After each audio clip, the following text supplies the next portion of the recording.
Onpas Sönkölä kova jano.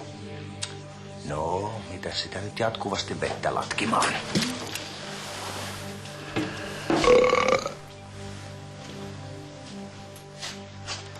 Maistuuko maksalaatikko? Ei. Joo.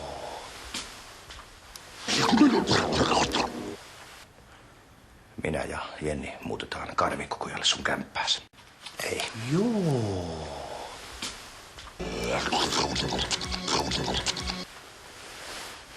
Ja pitäähän se Juippikin ottaa sinne mukaan.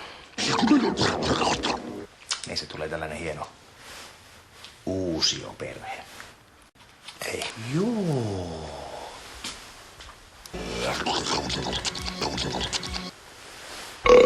Ja pitäähän se Juippikin ottaa sinne mukaan. Ei sä pyrit tällä kaikella.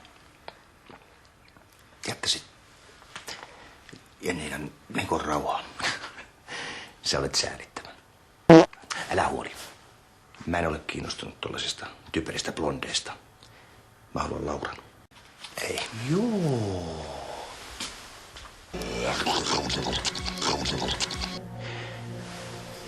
Jos Laura kerran haluaa Eeron, jota mä vilpittömästi kovasti ihmettelen, niin annetaan sille nyt se Eero.